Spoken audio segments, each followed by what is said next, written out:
listen. But I have liking for going out, meeting people.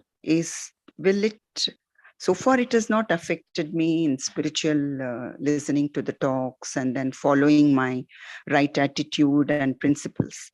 So is this okay if I continue going? Yes, Mataji, that's what my maybe Prabhuji can add little bit specific question. But according to me, I don't think that should be a problem. As long as we are trying to do that activity with some obligations, social obligations and all Yes. that. Yeah, it's absolutely according to me, because we go to office to that way, Mataji. Correct. This Yeah. means what we are interviewing so many people, so many incidences of these things. So we have to deal with that.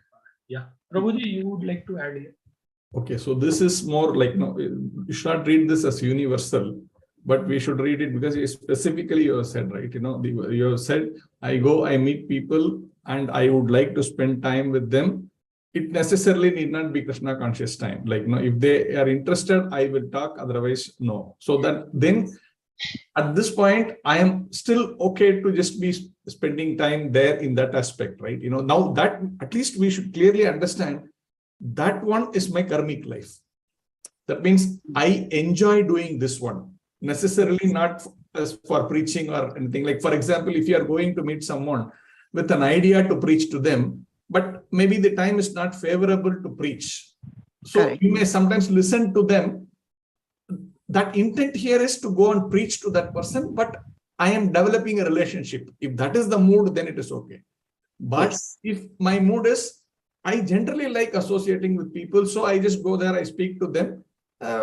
Sometimes it's okay to speak something else and come back, right? If that is the mood, my point is that is clearly a karmic time. So we will get karma for that portion of it.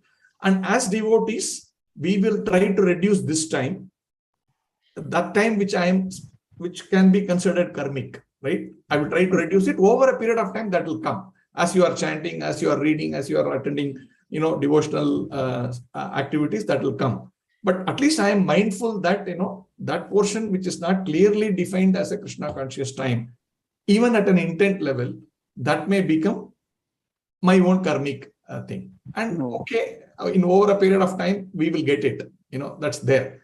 But ideally, our mood should be, okay, I will meet with people because it gives me an opportunity to preach to them. Right?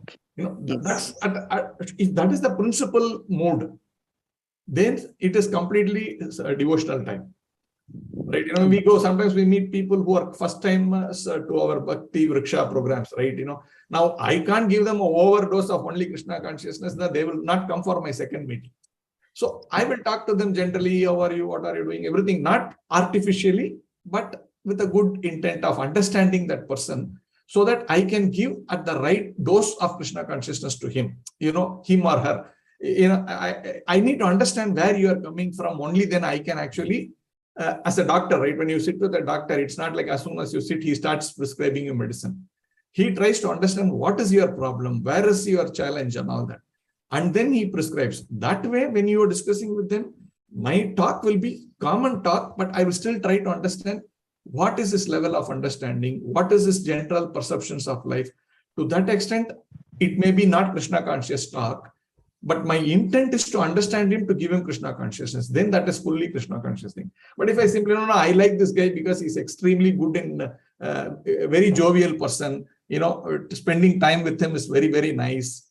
Like, sometimes we get that feeling also, like, that feeling of, and that person's knowledge on Bharatanatyam is fantastic. So I would like to hear to him for that, him or her for that purpose. Those things we should be mindful of, because at least even if it is sattvic, like, but still there is karmic, because it is more to satisfy my sense of knowledge other than Krishna consciousness, or my sense of appreciation of something which is not strictly Krishna conscious or something like that.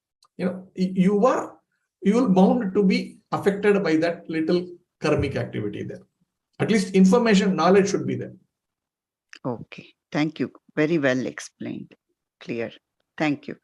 As you said, time and our involvement in Krishna consciousness slowly lessens our desire of going to functions and meetings. No, I won't say desire of going to function. I would say sense gratification. Oh, You may go to a function, nothing wrong with it. But what is the mood? My mood is to simply enjoy in the function, eat that laddu, eat that thing, and then, associate simply for the sake of that sense of happiness happiness. for myself. No, that is wrong. But if I go there, I mingle, I am in a mood of giving something from Krishna, Yes. then that's a different thing. So it's more, Prabhu rightly said it, it's about the consciousness. Every activity which I'm doing, what is the intent behind that? Like, a devotee also eats, a devotee also plays, devotee also sings everything. I took that example of that judge, right? Prabhupada says you should become a judge. Not everybody to be a judge, but point is, he's saying my men should be in all the spheres of life, which means externally it may look material, but internally it's something different. It's about that person being Krishna consciousness and trying to make the entire process which he is governing as a Krishna consciousness. Right? True. A judge, when he's making interpreting an Indian penal code, what is Krishna consciousness there? Right? It's Indian penal code, not Bhagavad Gita. But he is still wearing his tilaka and his intent is I am serving Krishna. And he will be preaching Krishna consciousness to everybody down the line. That mood is what Prabhupada wants us to imbibe. Okay. Thank you so much. Very nicely explained. Thank you, Guruji. Thank you, Prabhuji. Hare Krishna.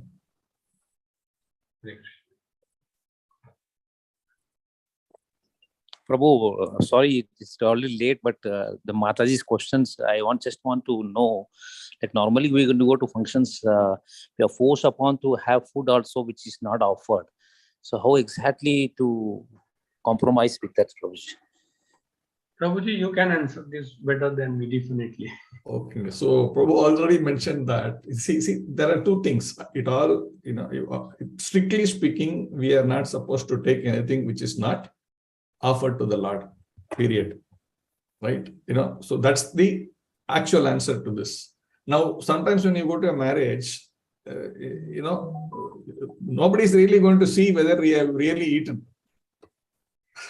Don't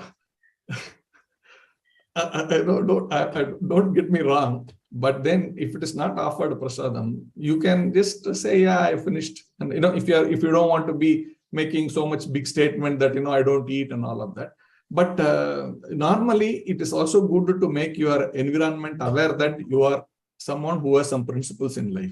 Like, for example, when I go into my office work, my boss knows that I don't take anything which is not offered. So now it's not so in casually, it's not like, they understand, people also understand where you are coming from. So I tell them, I generally avoid eating outside.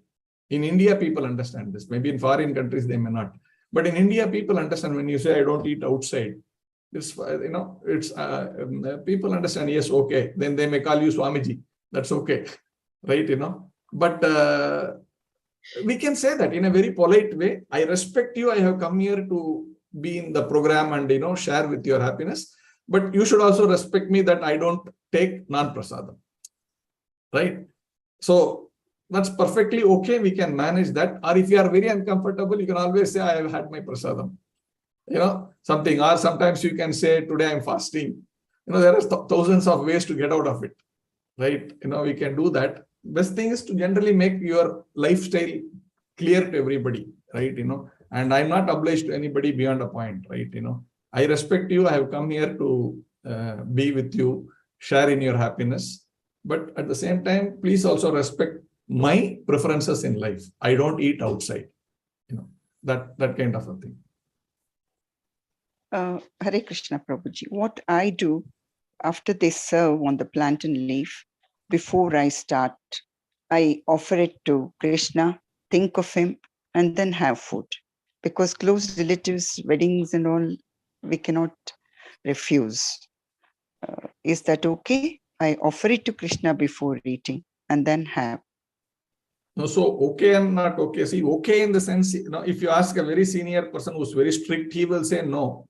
But according to your level, like, I've heard, again, we should not misquote it, but, some like my spiritual master said, if you're absolutely forced to take in a situation like this, you can say Sri Vishnu, Sri Vishnu, Sri Vishnu 3 times and have it.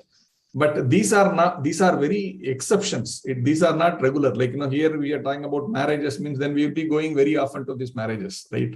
And then that means it becomes a norm. So we should be mindful according to our level, right?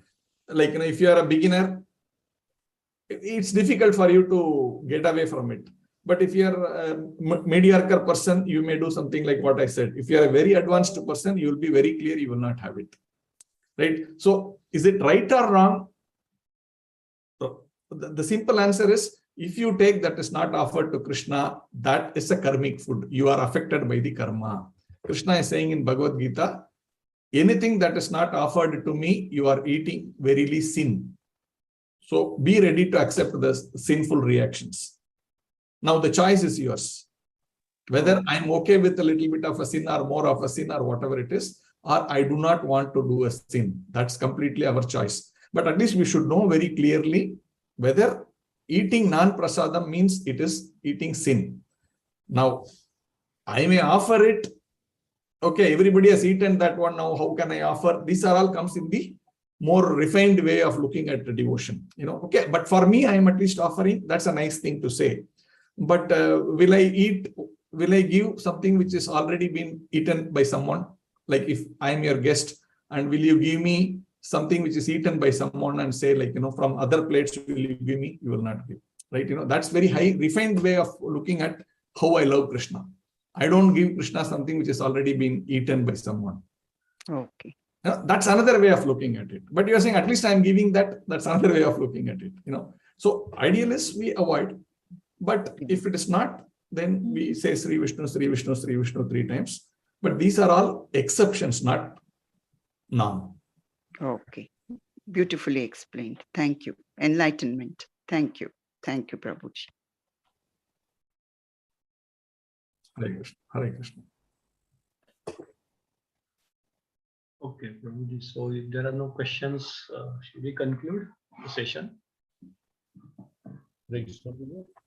Yeah. Hare Krishna. Hare Krishna. Hare Krishna. Prabhuji, that depends on what is the content of the food that we are eating. Suppose that does not follow the 4 regulative principles, and in spite of saying Sri Vishnu also, that doesn't purify it, right? Absolutely. No, absolutely. That is a very given problem. Here, the minimum understanding is it's vegetarian food and it has not got onion garlic. That's correct. I assumed that. Thank you for bringing that up. Yeah. If it is non-vegetarian food or if it is onion garlic, whatever it is, you can't take. You can't take. Yes, that's very clear. But even we have to then also follow the 4 regulative principles, right? Yes, naturally. Yes. Then only probably that Sri Vishnu will work. Otherwise, So again, Prabhu, see, when you say Sri Vishnu, Guru Maharaj has said very clearly, that doesn't mean it is not going to have karma. See, it will get karma, but you are simply like, it's a very emergency kind of a situation, right? You will get, Guru Maharaj has said that very clearly, you will get karma, but it is much better than completely doing like a materialistic person, eating with like a materialistic person. Definitely. Yes, Prabhu. Thanks for bringing that up, because I took it for granted. Here, at least everybody knows that portion. No onion garlic, no meat and stuff like that. Yeah, that's good. Yeah. Okay. Yes, I refer to not for the food, because in functions like religious functions, they don't Yes. use all this. Yes. So only for that I asked. Correct. Thank you. I know. That was the understanding when we answered, but it is important because this is also recorded, right? Someone may see and then they may understand it. Okay, we can say Sri Vishnu, for example, an egg or something and eat. Correct. Correct. Yeah. Nice. Thank you, Prabhu. Engaging class. Hare Krishna. Very interesting. Hare Krishna. Hare Go. Hare Krishna. Mantra Srimad Bhagavatam ki jai. Jai. Prabhupada ki jai. You, Prabhuji's Mataji's, Hare Krishna.